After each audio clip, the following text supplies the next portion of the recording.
Alright guys, this is Acid Blackouts, bringing you another Let's Play of Madden 25. Like I said, I plan on talking about what each team, ESPN, how they're predicting them to do. As you can see here, I'm going up against the Buccaneers, as the Jets, sadly, but it's okay. In the last video, you see that I'm looking at my injuries, and Geno Smith is injured for 2 weeks for the pulled groin, so I will be using Sanchez for these first couple of games. It's not really what I was hoping to have to do, but it's worked out so far. So basically, like I said, I was going to talk about how ESPN has predicted each team and what they were going to be doing. But first, I'm going to talk a little about this game, the game itself. And I'm playing the Buccaneers. The Buccaneers have relocated, or they are in the process of relocating to Houston to become the Houston Oilers. No matter what, I'm going to call them the Buccaneers, though, because that's what they're known as. So basically, in the first half of this game, I don't do anything. Really, I can't get my offense started, and it's a real problem at first. The first touchdown that comes in this game is a pick six, and I don't play defense, as I stated in my last video. I super sim it, and so it's kind of ironic that I'm playing the Buccaneers first, because anyone who follows football knows that the Jets traded Darrelle Revis to the Buccaneers. And speaking of Darrelle Revis, I don't think he's going to be as good as he was, but I do believe that coming back, he will have a comeback year, and I believe that he's going to do well. Some people don't think that he's going to do good. Some people do. I believe that he will. I do end up winning this game. I don't really remember the score, so you'll have to watch the video to find out. But so as you can see, Freeman's on the field. I don't play defense, so you'll see a lot of the super simming coming up.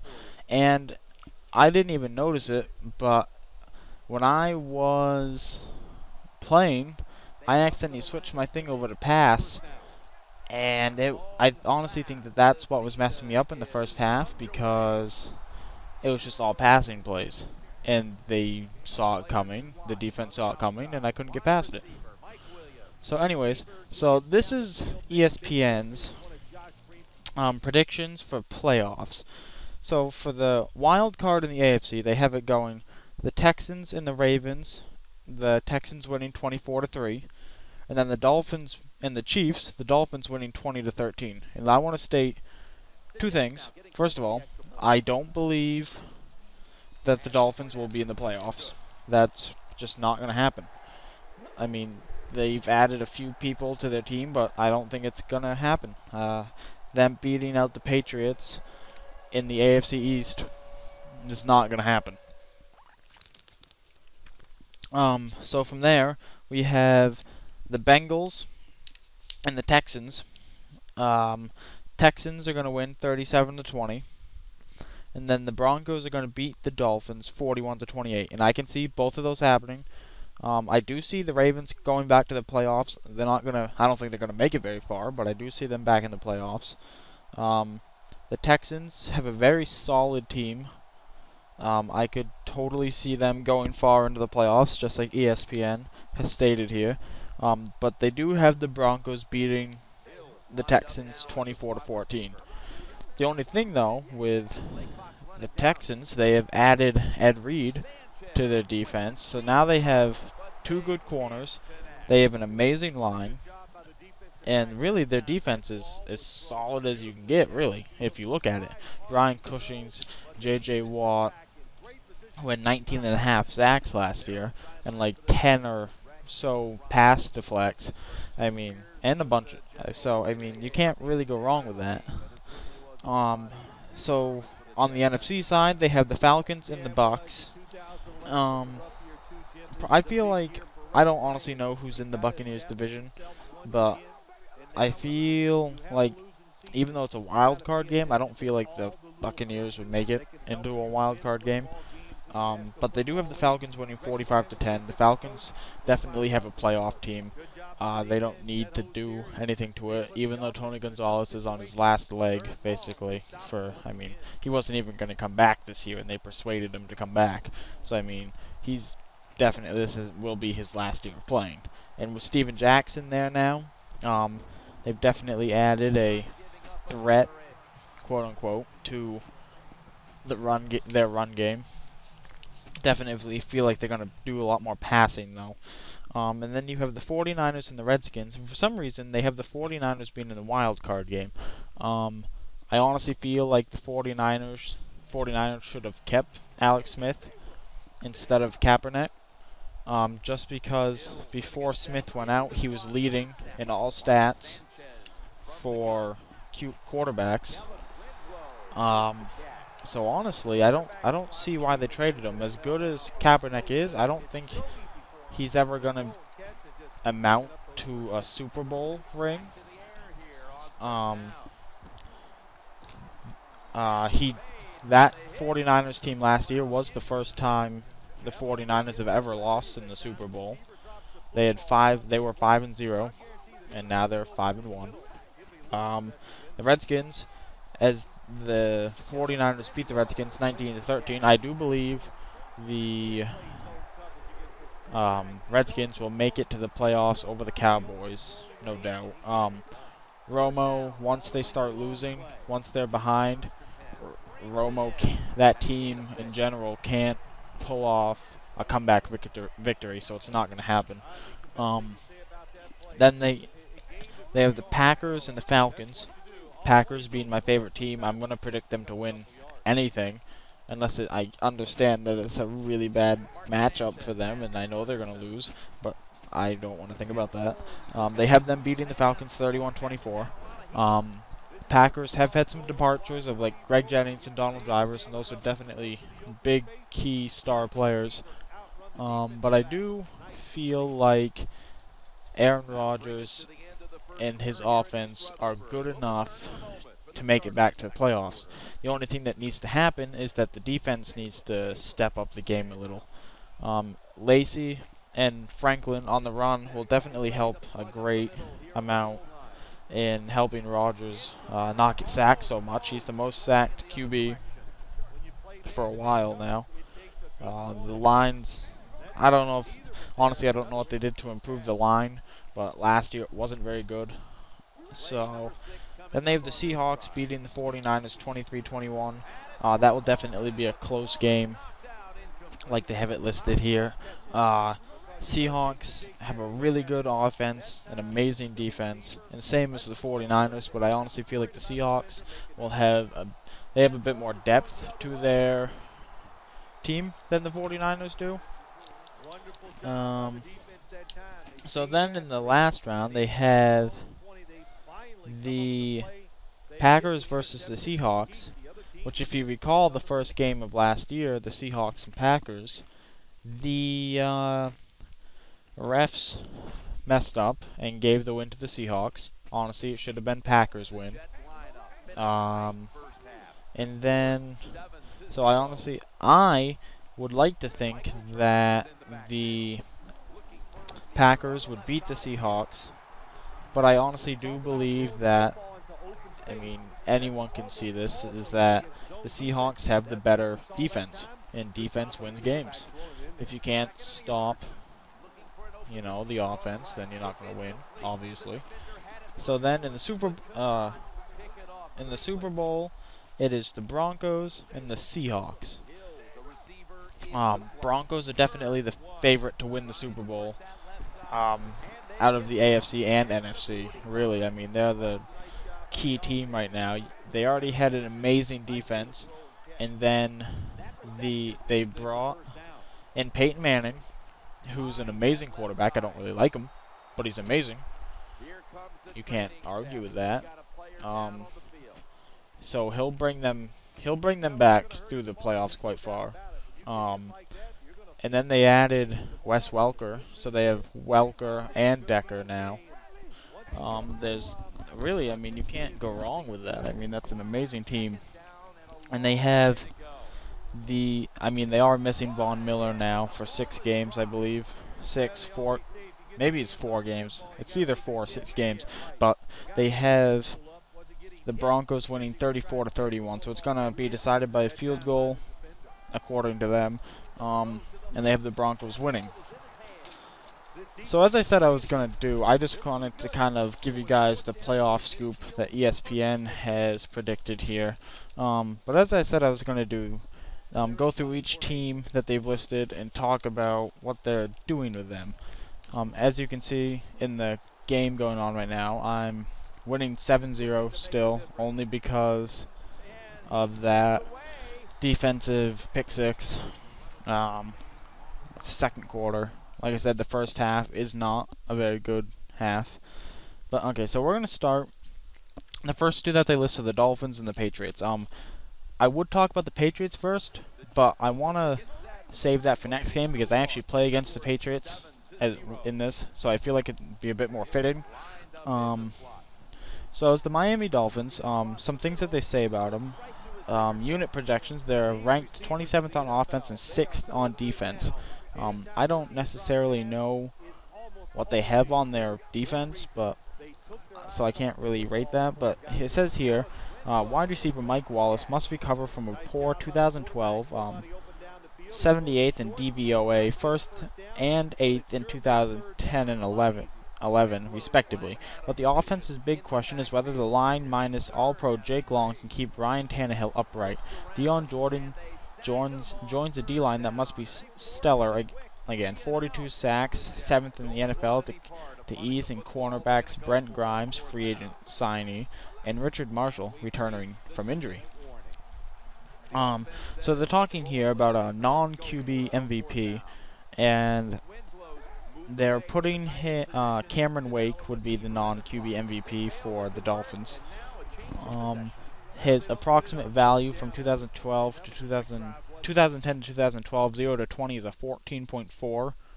The starting defensive lineman average is a 7.2. So he's actually double what the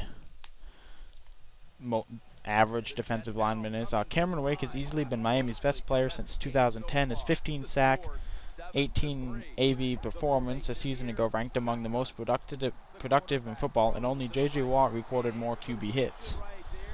J.J. Watt's an animal. But bad decision rate. Ryan Tannehill's at 2.1%, which is only 0.1% over good. So I mean, he's not bad, but he's not good. I mean, he's good, and he doesn't make many mistakes, according to this. So it's not too bad. Tannehill, 2.1%, bad decision rate in 2012, is one of the NFL's most risk-averse deep passers. He threw only one stretch vertical interception that should continue with a capable number 1 receiver, Wallace, alongside Brian Hartline. And it's saying here, a new year, entering his first full season as Miami's starting left tackle, Jonathan Martin will get an early test versus the Browns. Big money pass rusher Paul Kruger, who's amazing, NFL high 12 sacks after week 9 in 2012. So basically, let's see, game by game predictions. They have the Dolphins going 10-6, and I'd honestly probably put them at 9-7 or 10-6. So I agree with that. They put their chance of making the playoffs 57.9%, and the only reason why I believe that is because people believe that the Patriots aren't going to do as well because they've lost Hernandez, and unless Gronk comes back early on and doesn't get injured again, they've lost him, so they just have signees that they've brought on this preseason, and then they've lost Welker, Brady's most productive target, but they brought in Amendola. Now don't get me wrong, Amendola is a good player, and he was the Rams' best receiver. But when you think about that, being the Rams' best receiver behind Sam Bradford isn't necessarily, I mean, it's not really a milestone, you know. And as you can see in the game, I'm losing 10-7 going into the half right now. I do believe I get a field goal to tie it up. Anyways, so the Vegas vibe, this odds of the Dolphins winning the Super Bowl is 40-1, and the over/under wins is 7.5. So their schedule as follows: they beat the Browns 24-15. That's their first game of the season. Then they play the Colts, they'll definitely beat the Browns, no doubt. Browns have a horrible team. The Colts, they lose 23-17, which is right. I believe that, because Andrew Luck and the Colts offense will definitely play a lot better than the Dolphins defense. They lose versus the Falcons 16-14. They have that listed here as a close game. I honestly believe that will be a lot bigger win for the Falcons than 2 points. And that means that they get a safety, unless well, no, 3 field goals and a touchdown, I guess. But then they play the Saints, and they lose 24-17, which sounds about right.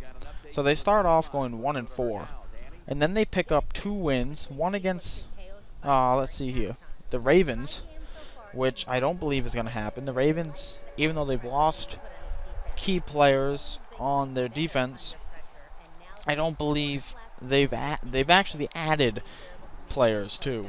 So I don't believe that the Dolphins are going to beat the Ravens 33-20. Then they go and play the Bills, and they're going to win 29-14. So that's a division game. So and they have them winning here 29-14, like I said. Yeah, I see that. I don't know about 29 points. I think it'd probably be a closer game, probably more 17-14 or so. And then they go and play the Patriots, and they lose 26-16. And that score is actually very accurate, I believe. The Patriots will not lose to the Dolphins. I don't think that's going to happen. As much as I'd like to see it happen, because I'm not a Patriots fan, I can't argue that they're not a good team. I can't say that they're not a good team, but they're honestly, I don't like them. They beat the Bengals 13-10, which will not happen. The Bengals will win, especially by more than what they're saying. Then they go and play the Tampa Bay Buccaneers 17-6. They lose. I think it'll be closer than that. I think they'll be able to get more than a couple field goals, even with Darrelle Revis in that backfield. Then they go and play the Chargers 42-32. They win. See, and right here, at the end of their season, this is when they go on a big win streak. But they honestly, some of the teams they play aren't amazing. They're not bad, but they're not amazing. Like I said, they play the Chargers, win 42-32. There's no way that's going to be that high scoring of a game. Phillip Rivers, not a good quarterback. But I don't believe Tannehill is going to score that many points with that offense. Then they go and play the Panthers, and they win 27-19. If this was 2 years ago, I'd honestly say that the Dolphins have no chance against the Panthers because of Cam Newton. When Cam Newton came in, he did amazing. The past year, last year, he did not. He definitely entered a slump, and I don't believe that's honestly all his fault. It's definitely the team's fault. So then they go and play the Jets, another division rival, and they win 31-18. I can see that happening. The Jets have so many problems right now. You don't even know where to start with them. They just have so many problems. As you can see, I'm winning. Let's see. I can't really see the screen. I know I'm winning, and they have 10 points, but I can't honestly see because this voiceover screen's small. So, Anyways, then they go to the Steelers. They lose 24. They win 24-22. My thoughts about that. Dolphins will probably lose, honestly. Even though the defense of the Steelers is getting older, and they've lost, like James Harrison, to the Bengals. I do believe the Steelers still have it in them. Sorry, guys. I do believe the Steelers still have it in them to win games, make the playoffs. And Palomalu will be back. He wasn't around for like half the season last year. But so I believe that the Dolphins are going to lose to the Steelers. Then they go to New England and they get revenge against the Patriots and they win 23-20. No, not going to happen. Patriots are going to wipe them out through the series for the 2 games. Then they go, and these last 3 games are all division games. So the Patriots, then they go to the Bills, and they beat the Bills 23-22. I think second time around, actually, sorry, they lose to the Bills 23-22. And as I was going to say, I believe that the Bills will win second time around. And then they go and play the Jets again, 30-7. Dolphins win. Yes, that will happen. So if my prediction, I believe that let's see, so I have them beating the Browns, so 1-0, losing to the Colts 1-1, losing to the Falcons 1-2, losing to the Saints 1-3, losing to Baltimore 1-4, beating Buffalo, so 2-4, losing to New England 2-6, losing to the Bengals 2-7, beating the Buccaneers 3-7, beating the Chargers 4-7, beating the Panthers 5-7, beating the Jets 6-7, losing to the Steelers 6-8, losing to the Patriots 6-9, losing to the Bills second time around, so 6-10. No, sorry, 6-9. I just lost myself there. Okay, so beating the Browns 1-0, losing to the Colts 1-1, 1-2, 1-3, 1-4, 2-4, 2-5, 2-6, 3-6, 4-6, 5-6, 6-6,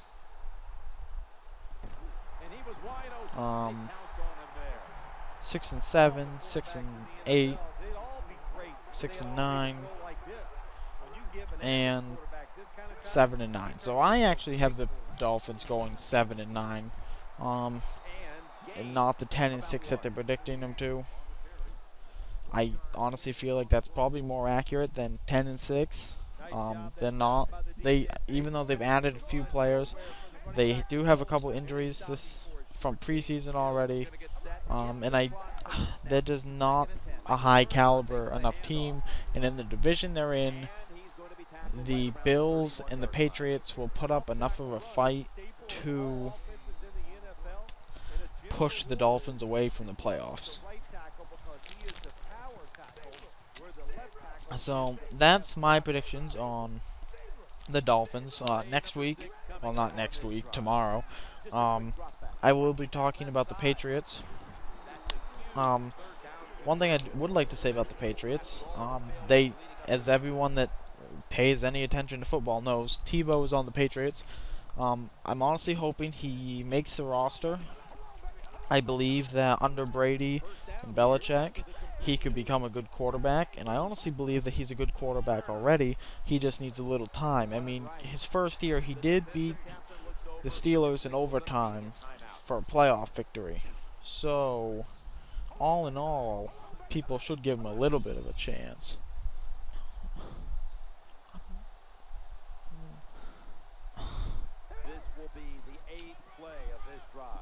Trying to do recording. Go away. Oh, Okay, one sec. I'm doing live recording. Go away.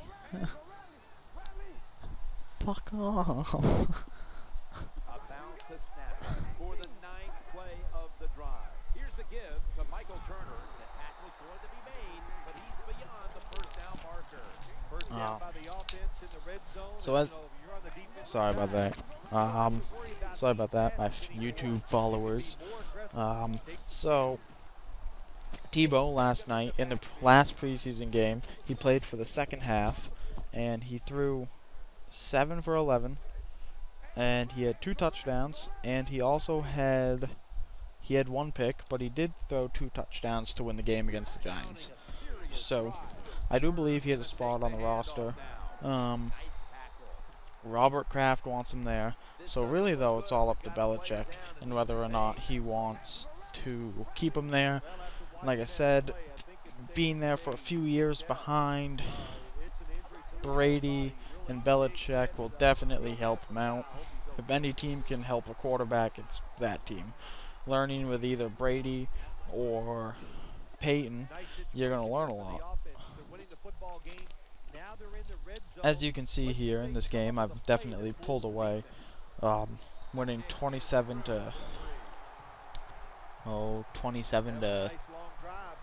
13, 16. Like I said, I can't really necessarily see the screen. But so like I said, next week or tomorrow, I will be talking about the Patriots and what they have them going and who they have beating and losing and what I think about it. I know there's a couple minutes left of this video, but I am going to be signing out. This was Acid Blackouts, bringing you another playthrough of Madden 25. I will be bringing you another video tomorrow, and hope you guys all have a good day.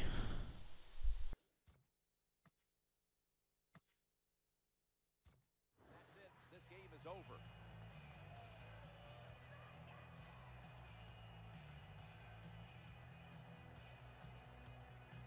Well, week 1 is in the books, and one side is now 1-0. Yeah, it's a great feeling, you know.